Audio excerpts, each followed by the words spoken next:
الحمد لله الذي وكفى وسلام على عباده الذين اصطفى أما بعد فأعوذ بالله من الشيطان الرجيم بسم الله الرحمن الرحيم ووصينا الإنسان بوالديه إحسانا وقال تعالى أن اشكر لي ولوالديك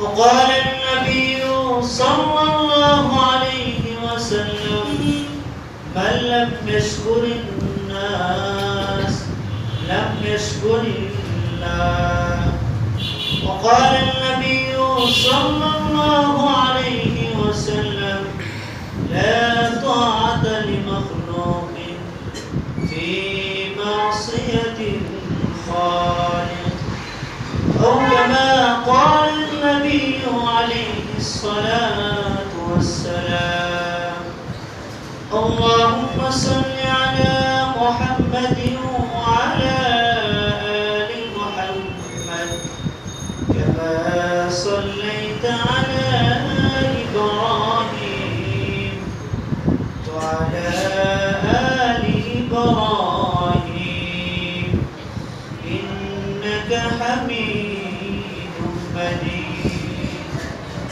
اللهم بارك على محمد وعلى آل محمد كما باركت على إبراهيم وعلى آل إبراهيم إنك حميد مجيد الحمد لله মহান আল্লাহ পাকের দরবারে অসংখ্য অগণিত শুকরিয়া জ্ঞাপন করছি যে মহান রব তিনি আমাদেরকে এই পবিত্র দিনে তার পবিত্র ঘর মসজিদে আসার তৌফিক দান করেছেন এজন্য সেই রব্বে কারীমের দরবারে কালিমাতুশ শুকরিয়া আদায় করি সবাই বলি আলহামদুলিল্লাহ আলহামদুলিল্লাহ মুআজ্জাজ হাজিরিন আজকে আমার যে আলোচ্য বিষয় সেটা হচ্ছে গত সপ্তাহে যে আলোচনা চলছিল পিতামাতার প্রতি সন্তানের কর্তব্য তো এই কিছু অংশ বাকি রয়ে গেছে বাকি অংশ বলার পরে আল্লাহ তাআলা যদি তৌফিক দান করেন তো সন্তানের প্রতি পিতামাতার কর্তব্য কি সে সম্পর্কে আলোকপাত করব ইনশাআল্লাহ ওমা তৌফিক ইল্লা বিল্লাহ তো মুআজ্জাজ হাজিরিন আমি যে বিষয়টা নিয়ে আপনাদের সামনে আলোচনা করেছি এটা অত্যন্ত বড় একটা গুরুত্বপূর্ণ বিষয় যে বিষয়টা আল্লাহ পাক রব্বুল আলামিন গুরুত্ব দিয়েছেন যে বিষয়টা সম্পর্কে স্বয়ং রাসূল মাহবুব সাল্লাল্লাহু আলাইহি ওয়াসাল্লাম গুরুত্ব দিয়েছেন সে বিষয়টা আমাদের গুরুত্ব দেওয়া উচিত তো গত সপ্তাহে যে আলোচনা চলছিল পিতামাতার প্রতি সন্তানের যে কর্তব্যের গুরুত্বগুলো উল্লেখ করা হয়েছিল কিন্তু এর ফজিলত বা এর যদি এই দায়িত্ব পালন না করে তার প্রতি আল্লাহ রাসূল সাল্লাল্লাহু আলাইহি ওয়াসাল্লাম কেমন রাগান্বিত হয়েছেন হাদিসে তার পরিষ্কার ভাবে উল্লেখ একটু পিতামাতার ফজিলত সম্পর্কে বাইহাকি শরীফের একটি হাদিস ইবনে আব্বাস রাদিয়াল্লাহু তাআলা আনহু থেকে বর্ণিত, ইবনে আব্বাস রাদিয়াল্লাহু তাআলা আনহু তিনি বলছেন, একবার রাসূল মাকবুল সাল্লাল্লাহু আলাইহি ওয়াসাল্লামকে জিজ্ঞেস করা হলো, ও নবী, পিতামাতার দিকে যদি আমি নেক নজরে যদি আমি তাকাই, তাহলে আমার কি প্রতিদান হবে রাসূল? সরকারে দো আলম নবী বলেছিলেন, ইবনে আব্বাস, যদি তুমি তোমার পিতামাতার দিকে নেক নজরে মায়ার সাথে মহব্বতের সাথে তুমি একবার তাকাও, ইবনে আব্বাস, একটা তুমি যদি কবুল হজ করো, সেই কবুল হজ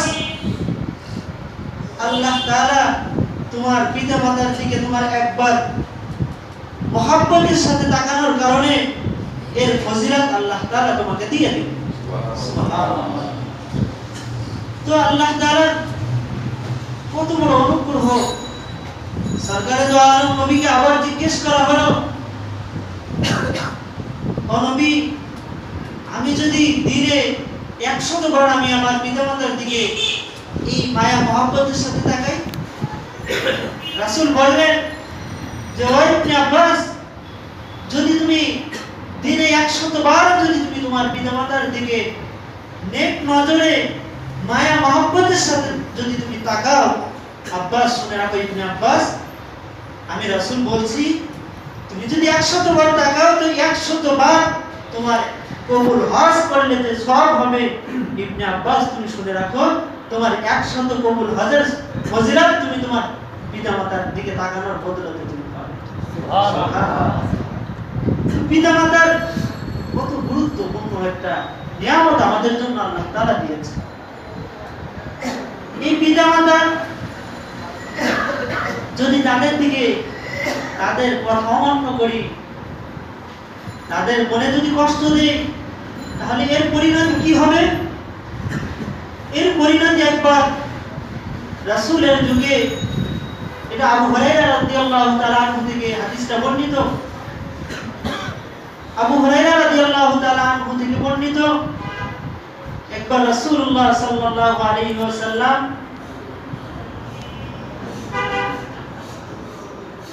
তার কাছে রাসূলের যুগে আলকামা নামে এক সাহাবী ছিল। তো হযরত আলকামা রাদিয়াল্লাহু তাআলা আনহু তিনি অসুস্থ। তার বাড়ি থেকে সংবাদ পাঠানো হলো রাসূলের দরবারে যে, রাসূল, আপনার সাহাবী হযরত আলকামা অসুস্থ, এমনকি মৃত্যুর সন্নিকটে। তো রাসূল মহব্বত করে ভালোবেসে হযরত আলকামার কাছে হযরত বেলালকে, হযরত আলীকে, হযরত আম্মারকে, এনাদেরকে পাঠিয়ে দিলেন যে, তোমরা যাও, গিয়ে আলকামার ওখানে যাও, গিয়ে আলকামার সামনে কালিমা পড়তে থাকো, বেশি বেশি কালিমা পড়তে থাকো। এক্ষেত্রে রাসূল বলেন নাই কিন্তু যে জোর করে মৃত্যুর সন্নিকটে এমন ব্যক্তিকে জোর করে বলা যাবে না যে তুমি কালিমা পড়ো, কারণ হতে পারে মৃত্যুর শাস্তি অনেক বড় শাস্তি, মৃত্যুর যন্ত্রণা অনেক বড় যন্ত্রণা। এই সময় যদি সে ভুলে যদি বলে ফেলে যে না আমি কালিমা পড়বো না, সে বেধর্মী হয়ে কাফের হয়ে মারা যাবে।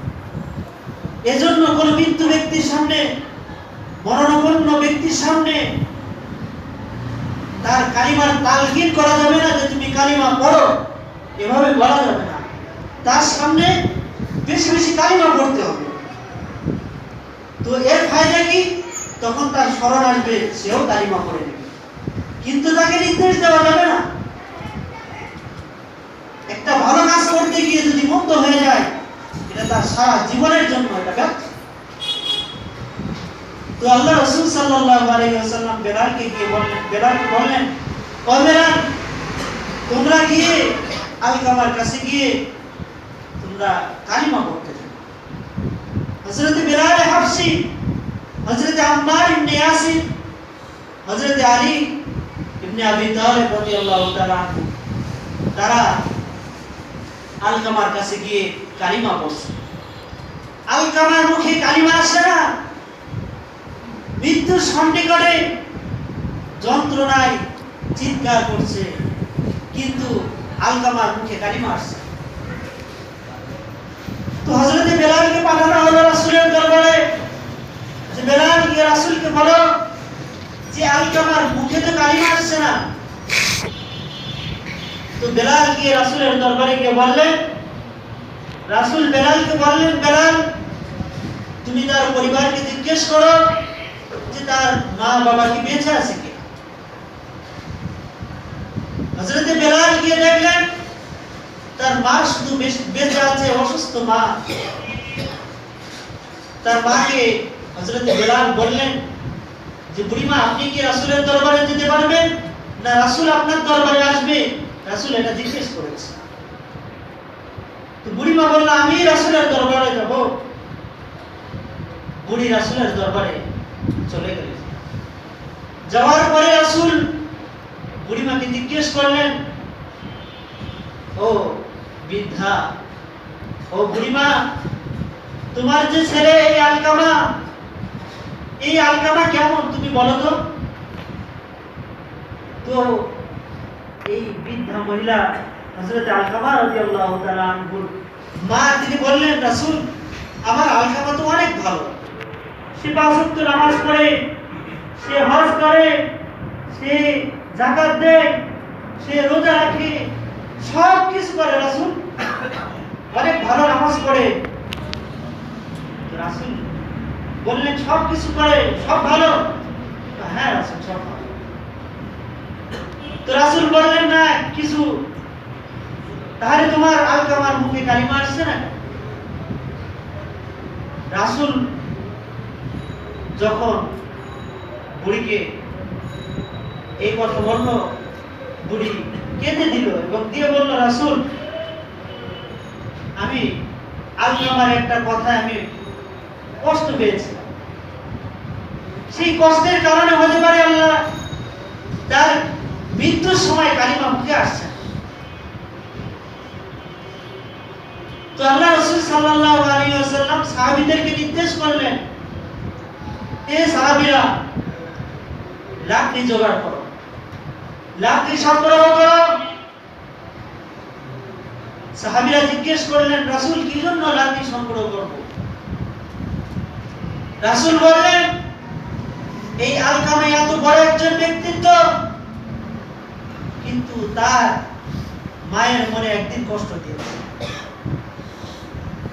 এই কষ্টের কারণে আজ আলকামার মুখে কালিমা আসছে। রাসূলের এই কথা বুড়ি শুনে রাসূলকে বলছেন, রাসূল আপনি কি আমার আলকামাকে কি করবেন এই লাকড়ি জোগাড় করে? রাসূল বললেন, আলকামার মা শুনো,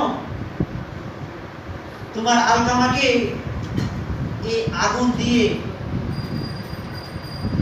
পুড়িয়ে ছারখার করব। বুড়ি বলল কি জন্য? কয় বুড়িমা শুনে রাখেন, সে বড় মস্ত বড় অপরাধ করেছে, এই জন্য তার শাস্তি এটা দিতে হবে। বুড়ি বলছে আমার সন্তানকে এভাবে কষ্ট দিবেন? রাসূল বললেন, আলকামার মা, তোমার সন্তানকে দুনিয়ায় যদি এভাবে কষ্ট দিয়ে তোমার মনে কষ্ট মনে হয়, তাহলে এই আলকামাকে তো জাহান্নামের আগুন দিয়ে পোড়ানো হবে, তখন কি তোমার মনে কষ্ট হবে না? তখন বুড়িমা বলল, ইয়া রাসূলুল্লাহ, ইয়া হাবিবাল্লাহ, আমি আমার আলকামাকে আল্লাহর রাস্তে মাফ করে দিলাম। সুবহানাল্লাহ। সাথে সাথে মাফ করতে দেরি, কিন্তু আলকামার কালিমা পড়তে দেরি। সুবহানাল্লাহ, সুবহানাল্লাহ। এটাই হচ্ছে পিতামাতার সন্তুষ্টি। পিতামাতা যার প্রতি সন্তুষ্ট আছে, রাজি আছে, খুশি আছে, তার প্রতি আমরাও রাজি খুশি। আর পিতামাতা যার উপরে অসন্তুষ্ট, তার প্রতি আমার মাওলাও অসন্তুষ্ট, আর দুনিয়ার মানুষটা অসন্তুষ্ট। এমনকি পিতামাতার জন্য যদি কোন মা বাবা যদি বলে সন্তানকে তোমার স্ত্রীকে তোমাকে তালাক দিয়ে দিতে হবে, তারপরেও পিতামাতার কথা অনেক সময় প্রয়োজন বোধে দিয়েও দিতে হবে, এখানেও গড়িমসি করলে হবে। তার কারণ হচ্ছে ইবনে ওমর রাদিয়াল্লাহু তাআলা আনহু তিনি ইরশাদ করেছেন যে একবার আমাকে আমার বাবা ওমর ইবনে খাত্তাব তিনি বললেন যে আব্দুল্লাহ ইবনে ওমর তুমি তোমার এই স্ত্রীকে তালাক দিয়ে দাও। সে বলল যে আমি আমার স্ত্রীকে এত মহব্বত করি, কি জন্য তালাক দেব, আমি দিব না। ওমর রাদিয়াল্লাহু তাআলা আনহু তিনি রাসূলের কাছে গিয়ে বললেন যে রাসূল এই অবস্থা। তো ইবনে ওমরকে রাসূল বললেন যে ও ইবনে ওমর তুমি তোমার স্ত্রীকে তালাক দিয়ে দাও। ঠিক একই উদাহরণ হযরত ইব্রাহিম খলিলুল্লাহ আর ইসমাঈল জবিরুল্লাহ ক্ষেত্রেও ঘটেছে। হযরত ইব্রাহিম আলাইহিস সালাতু ওয়াস সালাম তার সন্তান ইসমাঈল আলাইহিস সালাতু ওয়াস সালামের কাছে আসা দেওয়া, তাকে অনেকদিন পরে পরে ছেলের কাছে আসতেন। তো একদিন আসার পরে ইসমাঈল আলাইহিস সালাতু ওয়াস সালামের যে প্রথম বিবি, তো শ্বশুরকে যেমন আপ্যায়ন করা দরকার, যেমন খেদমত করা দরকার, যেমন ভাবে কথা বলা দরকার ছিল, সেভাবে কথা বলেনি এবং বসতেও দেয় নাই, এবং যেভাবে খেদমত করা দরকার প্রকৃতপক্ষে এক কথা সেভাবে খেদমত করেনি। তো হযরতে ইব্রাহিম খলিলুল্লাহ তিনি বললেন যে মা, যখন ইসমাঈল জবিহুল্লাহ আসবে তখন তুমি বলবে যে এক বৃদ্ধ এসেছিল, তো বলেছে তোমার ঘরের চৌকাঠটা যেন পরিবর্তন করে ফেলে, সে যেন তার ঘরের চৌকাঠটা পরিবর্তন করে ফেলে। ইসমাঈল আলাইহিস সালাতু ওয়াস সালাম এসে যখন এই কথা শুনলেন, সাথে সাথে তিনি তার স্ত্রীকে বললেন আমার বাবা এই কথা বলার উদ্দেশ্য হচ্ছে স্ত্রী তোমাকে পরিবর্তন করে ফেলতে বলেছে। তারপরে যখন হযরত ইসমাঈল আলাইহিস সালাতু ওয়াস সালাম দ্বিতীয় নিকাহ করলেন, একদিন হযরত ইব্রাহিম আলাইহিস সালাতু ওয়াস সালাম আসলেন। তখন ইব্রাহিম আলাইহিস সালাতু ওয়াস সালাম আসার পরে তার স্ত্রী অনেক সুন্দর ব্যবহার করলো, অনেক সুন্দর আপ্যায়ন করলো, তার যেভাবে খেদমত করা দরকার সেভাবে খেদমত করলো। তখন ইব্রাহিম খলিলুল্লাহ তিনি বললেন যে মা, তুমি যদি ইসমাঈল আসে বলবে এক বৃদ্ধ এসেছিল, বৃদ্ধ বলে গেছে যে তোমার এই ঘরের চৌকাঠটা যেন পরিবর্তন না হয়, এভাবে চৌকাঠটা যেন থাকে। তো কখনো সময়ের পরিপ্রেক্ষিতে পিতামাতার পরামর্শে যদি পরিবর্তন করা লাগে, সেক্ষেত্রেও কিন্তু পরিবর্তন ইসলাম বলে পরিবর্তন। অথচ আমাদের ভিতরে কত আজ পিতামাতাকে কত ভাবে কষ্ট দিচ্ছে, এজন্য এটা বড় আফসোস, এটা বড় পরিতাপের বিষয়। একবার বুখারী শরীফে ইমাম বুখারী রহমাতুল্লাহ আলাইহি তার একটা কিতাব আদাবুল মুফরাদ, গ্রহণযোগ্য একটা কিতাব। এই কিতাবের ভিতরে ইমাম বুখারী রহমাতুল্লাহ আলাইহি একটা ঘটনা এনেছে। ঘটনাটা হচ্ছে রাসূল সাহাবীদের সামনে একদিন বলছেন যে সাহাবীরা, ঈসা ইবনে মারিয়াম এবং জুরাইজ জুরাইজওয়ালা, এই দুইজন ব্যক্তি মায়ের কোলে ভূমিষ্ঠ হয়েই কথা বলেছে, ভূমিষ্ঠ হয়েই কথা বলেছে। তার ভিতরে ঈসা ইবনে মারিয়াম এবং জুরাইজওয়ালা। সাহাবীরা বললেন, ইয়া রাসূলুল্লাহ, জুরাইজওয়ালা কারা?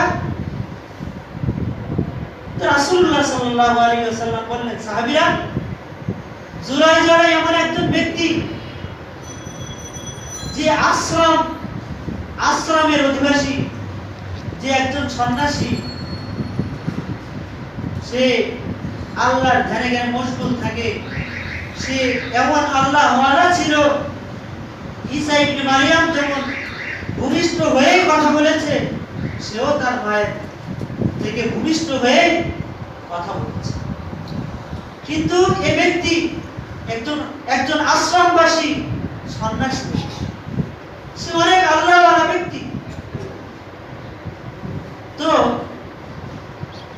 রাসূলুল্লাহ সাল্লাল্লাহু আলাইহি ওয়াসাল্লাম এই ব্যক্তির পরিচয় দিতে গিয়ে বললেন যে এই ব্যক্তি একবার তার আশ্রমের ভিতরে সে ইবাদতে মশগুল ছিল।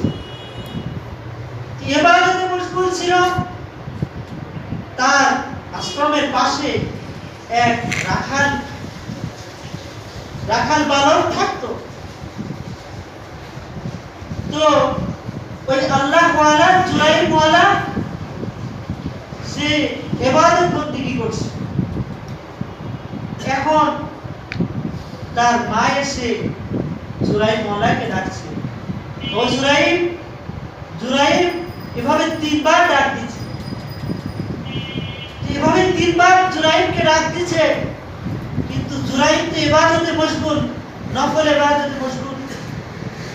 তিনি চিন্তা করলেন যে আমি আমার ইবাদত ছাড়বো না আমি আমার মার ডাকে সাড়া দিব, কোনটা করবো এখন?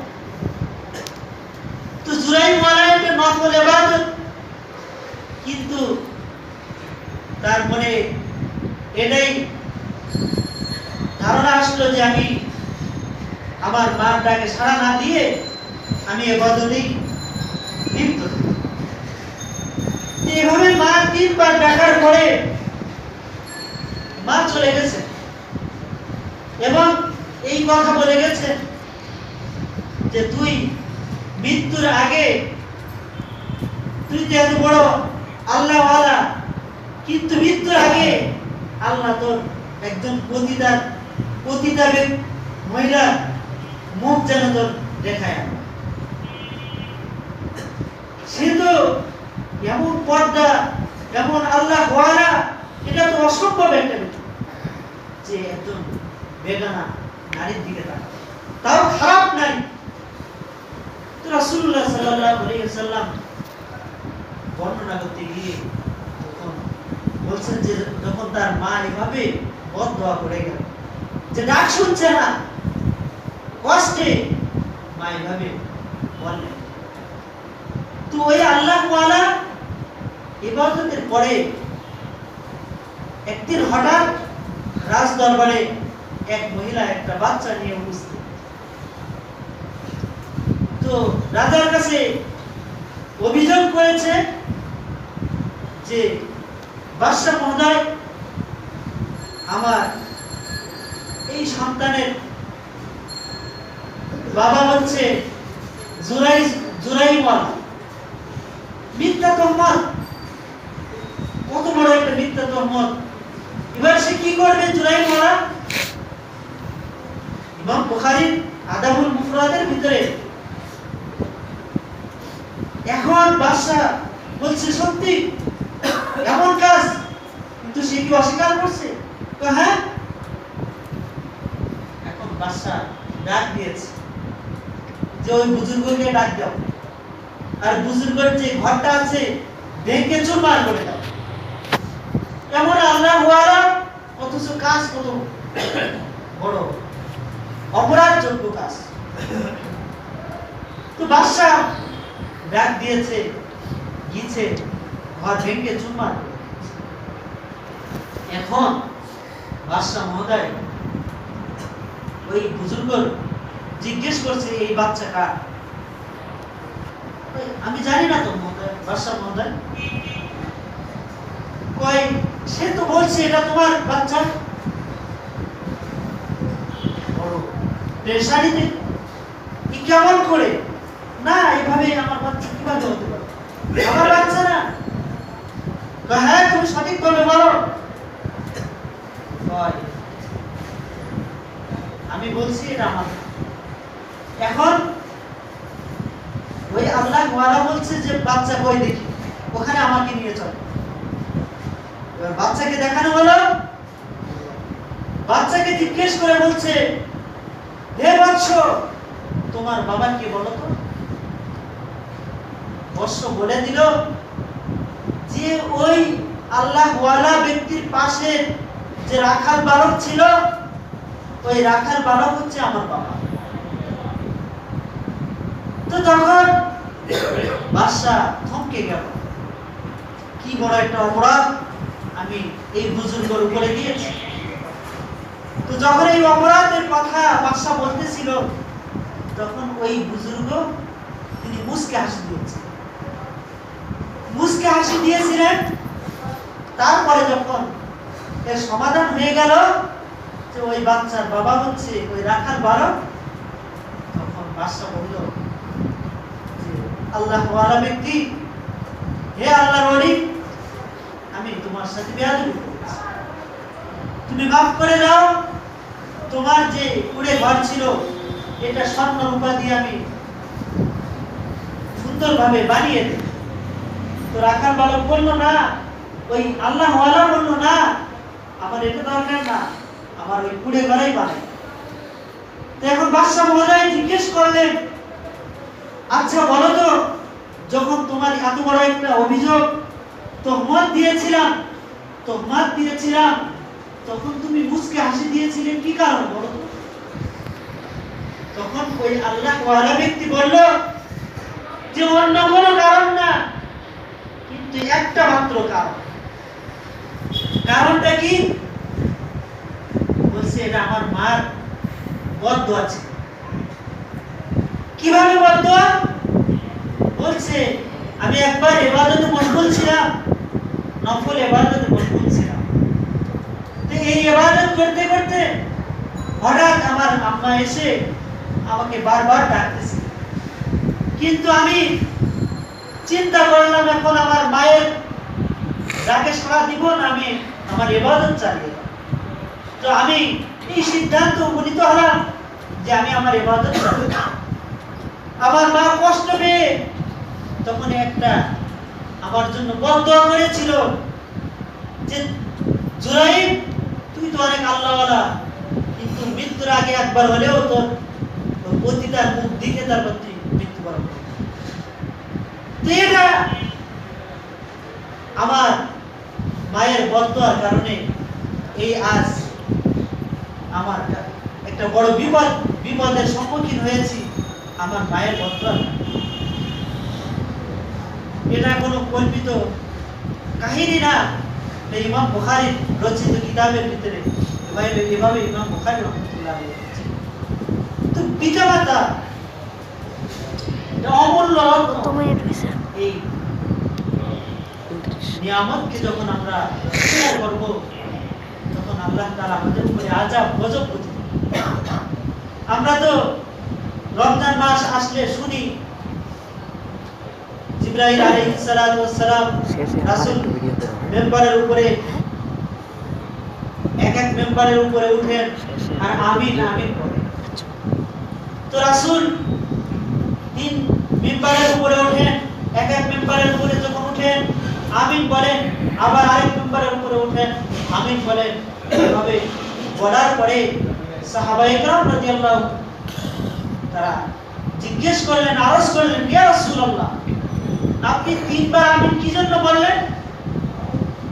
তো রাসূল তিনবার আমিনের এক আমিন হচ্ছে এজন্য আমিন বলেছেন যে যারা আমি মেম্বারে বসে আছি, জিবরাইল আমিন আলাইহিস সালাতু ওয়াস সালাম আমাকে বলছেন, রাসূল আপনি আমিন বলেন। কি কারণে আমিন বলবেন? রাসূল বললেন, জিবরাইল বলছেন, এই কারণেই আমাকে আমিন বলতে বলা হয়েছে যে যে ব্যক্তি পিতামাতা পাইল কিন্তু তাদের নিজেদের গুনাহ মাফ করাইতে পারলো না, এই ব্যক্তি নয়, এই ব্যক্তিরা ধ্বংস। তো রাসূল জিবরাইল ধ্বংসের বদদোয়া করেছেন আর রাসূল আমিন বলেছেন। রাসূল যাদের উপরে বদদোয়া করেছেন, জিবরাইল যাদের উপরে বদদোয়া করেছেন, স্বয়ং আল্লাহর পক্ষ থেকে আল্লাহও তো বদদোয়া করেছেন।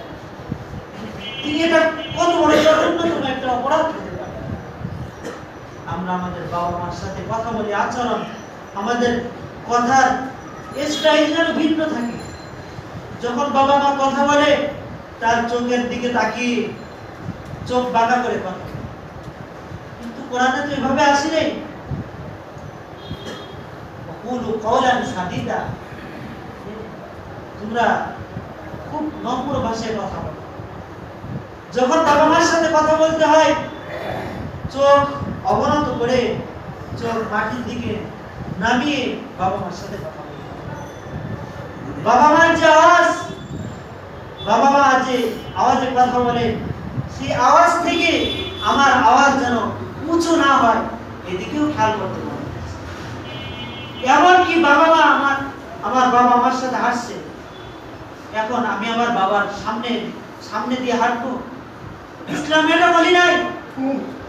বাবাকে সামনে রেখে সন্তান পিছনে পিছনে হাঁটবে। ইসলাম প্রত্যেকটা ক্ষেত্রে আদবের দিকে গুরুত্ব দিয়েছে। আমার বাবাকে, আমার মাকে কিভাবে সম্মান করতে হবে। রাসূলুল্লাহ সাল্লাল্লাহু আলাইহি ওয়াসাল্লামের একটা হাদিস, এক গ্রাম্য ব্যক্তি, আবু হুরায়রা থেকে বর্ণিত, এক গ্রাম্য ব্যক্তি এসে বলছেন, রাসূল, আমি সবচেয়ে বেশি কার সাথে আমি সদ্ব্যবহার করব, সবচেয়ে বেশি মহব্বত কাকে করব রাসূল? রাসূলুল্লাহ সাল্লাল্লাহু আলাইহি ওয়াসাল্লাম বললেন, সবচেয়ে বেশি মহব্বত, সবচেয়ে ভালো ব্যবহার তুমি তোমার মার সাথে করবে। আবার জিজ্ঞেস করলেন রাসূল, তারপরে কার সাথে করব? রাসূল বললেন, এবারে তোমার মার সাথে করবে। আবার জিজ্ঞেস করলেন রাসূল, তৃতীয়বারও কার সাথে করবে? তোমার মার সাথে। চতুর্থবার যখন জিজ্ঞেস করা হলো তখন রাসূল বললেন, তোমার বাবার সাথে। এখন আমাদের প্রশ্ন হতে পারে, ইসলাম কি বাবার মর্যাদা কি? আমরা যে বাবা, আমাদের মর্যাদা কি ছোট করে দিয়েছে? আর আমার মার মর্যাদা বৃদ্ধি করে দিয়েছে? এটা ইচ্ছাপূর্ণ না, এমন অনেকের মন্তব্য হতে পারে। ইসলাম কেন এমন একটা স্বজনপ্রীতি, নাউজুবিল্লাহ, স্বজনপ্রীতি করলো? ওনাকে 3 বার, আমাকে 1 বার। অনেক বাবার আগে তার ভিতরে যখন ইসলামের জ্ঞান থাকে না, তখন এরকম কথা বলে থাকে যে আমি কি অপরাধ করেছি, আমি এত কষ্ট করে উপার্জন করে আমার সন্তানদেরকে দিয়েছি, আর আমার 1 ভাগ আর মার 3 ভাগ মানে? মুহাদ্দিসিনে কেরাম এই হাদিসটার ব্যাখ্যা করেছেন সুন্দর, চমৎকার। মায়ের যে 3টা গুরুত্ব অধিকার দেওয়া হয়েছে, 3টা অধিকার এজন্য দেওয়া হয়েছে। এক তো যখন সন্তান মায়ের গর্ভে থাকে তখন মা সন্তানের লাথি, সন্তানের ওর ভিতরে যে মাকে কষ্ট দেয়, প্রচন্ডতম কষ্ট, যে কষ্টের কোনো সীমা নেই। এমন কষ্ট, মায়ের চোখ দিয়ে পানি পড়ছে, মার কাছে জিজ্ঞেস করা হচ্ছে কি জন্য কাঁদছো, মা কোনো কথা বলে, চোখ দিয়ে অজরে পানি পড়ছে, সহ্য করতেছে, কিন্তু বলে না যে আমার সন্তান আমাকে লাথি মারছে।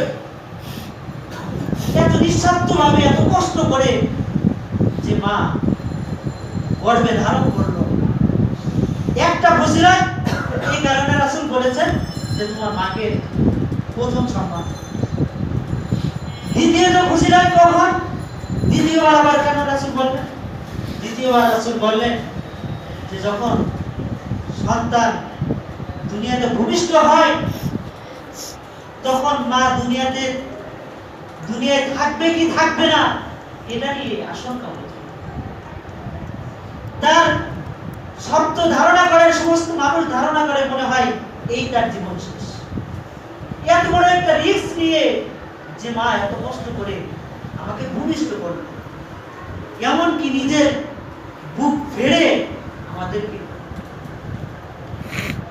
বের করা হচ্ছে, সেই মাকে ভূমিষ্ঠের সময় কত কষ্ট দেওয়া হচ্ছে। হাদিসে ইকরাম বলেছেন দ্বিতীয় যে হক যে তোমার মাকেও তুমি খেদমত করবে, এই দ্বিতীয়বার বলার এটা কারণ যে ভূমিষ্ঠের সময় যে কষ্টটা হয় কষ্টের কথা। আর দ্বিতীয় কারণ কি, মা কষ্ট করে দুধ পান করানোতে কষ্ট, সময় নেই অসময় নেই, কিভাবে কাজ করছে হঠাৎ কান্নাকাটি, কি বিরক্ত করে তা আমাদের কাছে বিরক্ত লাগে, কিন্তু যারা মা তাদের কাছে বিরক্ত লাগে। তার কত কষ্ট করে আমাদের দুধ খাওয়াচ্ছে। তো রাসূল যে তিনটা মর্তবার কথা বলেছেন, এই তিনটা মর্তবা হাদিসে ইকরাম বলেছেন, এই তিন কারণে রাসূল বলেছেন, এই তিন কারণ বলার কারণ হচ্ছে এই তিনটা বিষয়ে উল্লেখ। আর একটা বাবার মর্যাদা, বাবার সম্মান ইসলামে অনেক দিয়েছে। এমনকি বংশের পরিচয় দিতে হলে বাবার পরিচয় দিতে হয়, এখানে তো মায়ের পরিচয় না। যদি সন্তানকে বিবাহ শাদীর কোনো প্রশ্ন ওঠে, তখন মা একটা কথা বললো, বাবা একটা কথা বললো, কিন্তু বাবার কথা হলো গ্রহণযোগ্য। ইসলাম বংশের ক্ষেত্রে বাবার বংশ, যে আমি অমুকের ছেলে, এখানে বাপের বংশ পরিচয় দিও না। ইসলাম বাপকে খাটো করে নেয়, ইসলাম বাপের মর্যাদা অনেক দিয়েছে, কিন্তু মা যে কষ্টগুলো করছে, এই জন্য রাসূল এই উদ্দেশ্যে রাসূল তিনবার মর্তবার ইসলাম সজল প্রীতি করি নাই, নাউজুবিল্লাহ। ইসলাম সবাই সুন্দর, প্রত্যেকের যে যতটুকু মর্যাদা পাওয়ার দরকার ইসলাম ততটুকু মর্যাদা দিয়েছে। এজন্য আসুন ভাইরা, আমরা আমাদের বাবা মা যারা বেঁচে আছে তাদেরকে আমরা খেদমত করি, তাদের মহব্বত করি, মায়ার দৃষ্টিতে তাকিয়ে তাদের কাজ কাম করে দেই, প্রত্যেকটা ক্ষেত্রে তাদের যত্ন নেই। আর যারা দুনিয়া থেকে চলে গেছে তাদের জন্য আমরা একটু দোয়া করি, তাদের জন্য কোরআন পড়ি, তাদের জন্য সাদকা করি, তাদের জন্য এতিম অসহায় ছাত্রদের মহব্বত করে মাদ্রাসা লিল্লাহ বোর্ডিংয়ে কিছু দেই। বাবা মা থাকলে তো তারাও তো খাওয়া দাওয়া করতো, এই তাদের কিছু খাবার আমরা এতিমদেরকে দেই, তারা সেখানে কোরআন হাদিস পড়ুক, বাবা মা সব পাক। আলহামদুলিল্লাহ আমাদের এখানেও লিল্লাহ ফান্ড আছে, যারা দিতে ইচ্ছুক এই দান সদকা এখানেও দিতে পারে। আলহামদুলিল্লাহ, আল্লাহ আপনাদের সর্বপ্রথম আমাকে মানার তৌফিক দান করুন, সাথে সাথে আমাদের সবাইকে এই কথাগুলো মানার তৌফিক দান করুন। আখির দাওয়ানা আলহামদুলিল্লাহি রাব্বিল আলামিন। যারা সুন্নাত পড়ে ভাই, যারা সুন্নাত পড়ে